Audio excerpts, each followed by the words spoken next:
You've been doing this for a lot of years, huh? I first got paid for doing this in 1946. Wow. Well, I'm not going to tell you what 46 is, because it's a familiar year to me. About 64 years. Yeah. What made you get into this kind of music, country music? Well, when I grew up, all my uncles and cousins all played guitars, banjos, fiddles. None of them played professionally. I was the only one in the family to ever do it professionally. Wow. So you had But I grew up with it. You had a musical background then? Yeah. The family, what kind of music they listened to? Hank Williams back in the old days and all that? Way before Hank. Oh, way before Hank. Delmore Brothers, who's the old Grand Ole Opry guys.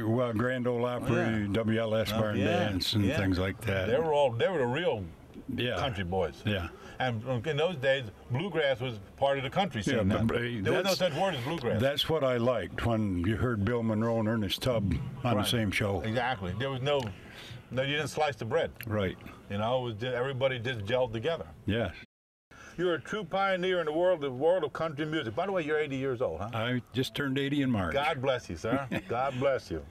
50 years of performing. I just read a quick article, said you recorded your first nationally distributed album in '96, I think it was.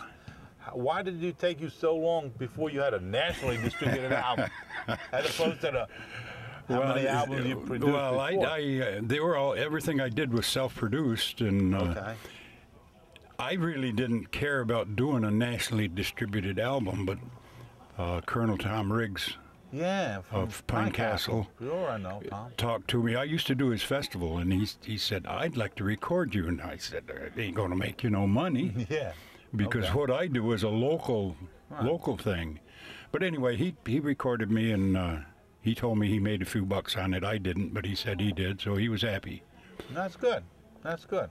Nothing wrong with that. So I went from there back to doing my own self-produced. Okay. Now, how many self-produced albums did you do since 1946?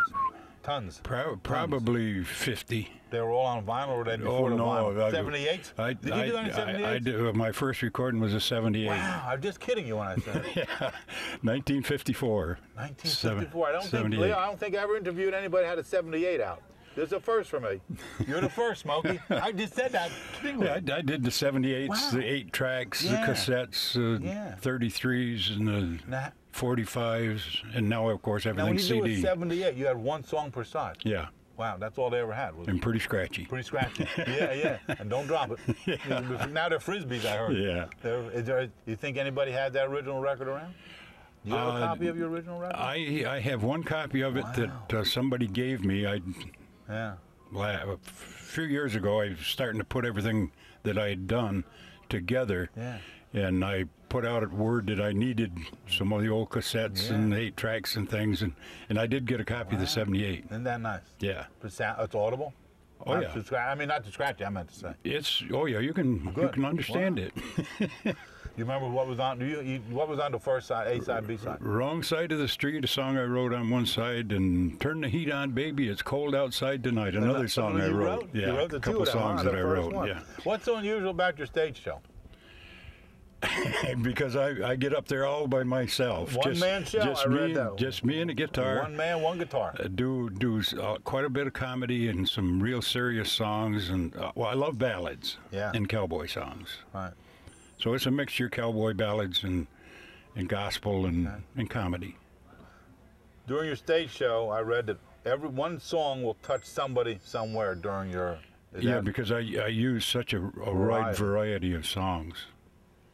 Some of your material is funny and some is sad. Some of it will make you cry, and others will make you get up and leave. I tell you, when I do Old Shep, you see people get up and leave. That's a sad one. They can't take it. Yeah, that's been covered by a lot of people. Yeah. Old Shep. Red Foley song. Red Foley had a big hit on that one. Talk to me about the Green Mountain Boys in the 70s. That was a band you had. Yes, I started using Green Mountain Boys name in 1954, 55 when I formed my first band out in California.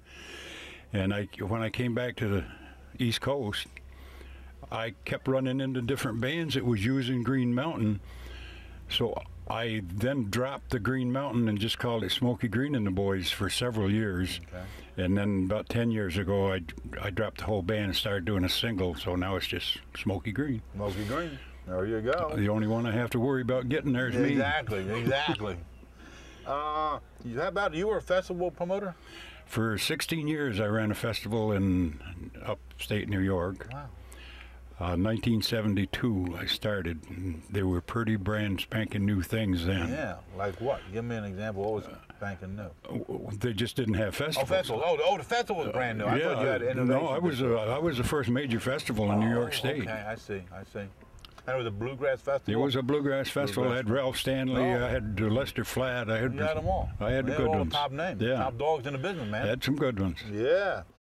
Where's your most traveled area where your Smokey Greene is known? From Pennsylvania, eastern Pennsylvania to Maine. Okay.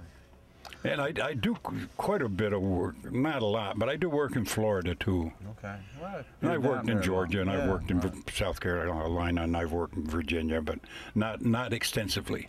Talk to me about that raffle we were just mentioned about on your website. This is a pretty interesting one. Tell everybody about it. I've got 60 years of Smokey Greene music, including the words in all of the recordings. They're all on CD now. The old 78 and everything is on CDs. There's a total of 55 CDs and a book of songs with all of the words. And we're selling raffle tickets for $2 a piece or 3 for $5. And that'll be drawn in August 22nd in North Creek. And you don't have to be there. We'll mail, if anybody wins it, we'll mail them out. You need the whole UPS truck to deliver that load, huh? No, it's a mixed package about that big.